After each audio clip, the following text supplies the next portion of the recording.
Good morning to you all. Difficult to say good morning in these difficult days.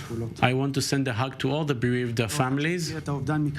I know the loss from up close. I know that there are no words that could comfort people, but it's important for you that you know that your sons and daughters are my heroes until the end of times. I met them all over the place. Sometimes we cry together, sometimes we laugh together. The pain will remain, but their giving will remain forever. It is thanks to their giving that we're here at this very difficult time. On January 8th, in the afternoon, I arrived here to Sheba. In the afternoon, severely injured. I wasn't even, doctors were not able to identify me. On my hand, they wrote, an anonymous injured 22 years old. I wanted to carry out this press conference to thank all the doctors here, to thank Unit 669 who carried me from the ground to here, to you, the nurses and doctors at Sheba. What you're doing here, the dedication for each and every injured, I have not enough words to thank you. I wanted the people of Israel to know that it has the best and most dedicated medical teams here at Sheba Hospital, but all over in other hospitals. I wanted to thank the main doctor. He was supposed to be here, my friend, but he's now been taken to an emergency operation, and I will return the favor to you and to the rest of the medical team here.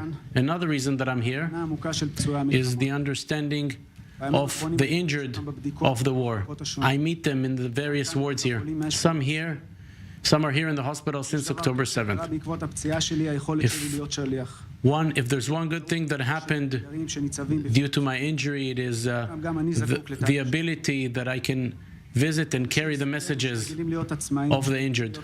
For us, people who are used to be independent and strong, it's a challenge. The challenge of understanding that you're sick, that you're injured, to understand that things may take a long while, months, until they return, and some of our physical aspects will never be returned. So from you, the public, I want you to be for those injured as you were there for me.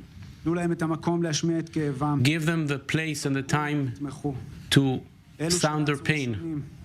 Those who ran first to the battlefield for the love of their country need you at their difficult time. Remind them. Be their safety net when they need. Their injuries are not only physical but also mental. During the fights, we lost brothers in arms.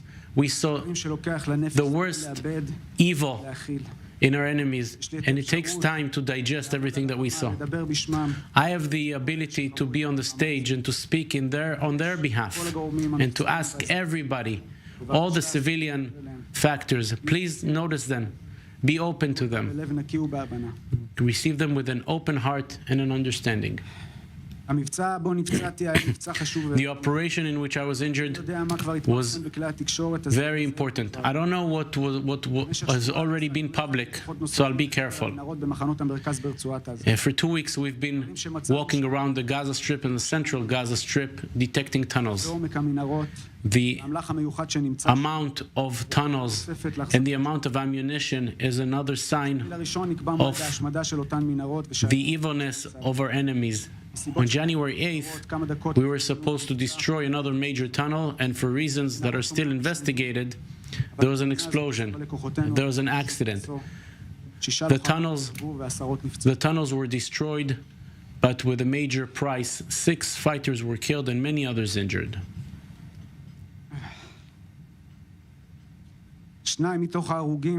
2 of those killed were members and friends in my team, Gabriel Blum and Akiva Yasensky, of blessed memories. Gavri was a professional fighter, a curious and strong person who always worked quietly and carefully. I met him in the war and fought next to him. He was loved, full of joy. A kivush. Akiva and I know each other since we were 19. We came into this team together. We were trained together. We fought together in various operations in many wars, from Protective Edge to the current war. How can I say goodbye to you? It's many days that I'm trying to fight how much I miss you. Hopefully I can one day tell the people of Israel about you. Strong, a very sharpshooter. Even when I became a commander, I never felt any difference between us. You told me every night where I was right, where I was wrong. You were a compass for me. As soon as I woke up in the emergency ward, I asked if you survived. A moment before the explosion, you told me about your degree, the engineering degree. You told me another joke about the field that you chose. You see, Amedi, some people are doing serious things in their lives. I will love you forever. To the families of Gavri and Akivush, I want to say, I'm sorry that I did not stand up to my mission as a commander to bring them back home safely. This pain will go with me until the end of my life.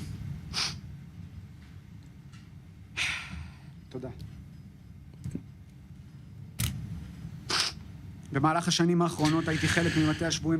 the years, I was active in the committees for the missing soldiers, Adar Golding, Oron Shaul, Avera Mengistu, Hisham Asseif. I met with cabinet ministers, and my friends and I have always said that currently the issue of the missing and hostages are the issue of just a few families, but if the state of Israel will not take care of it, it will become a widespread issue. One day, I will talk about this, but the important message that I want to say here is that we cannot forget these hostages one more time. Agam Goldstein Almog, who was kidnapped to Gaza, came to visit me while I was here. The distrust that she has in the political and the military echelon made me think.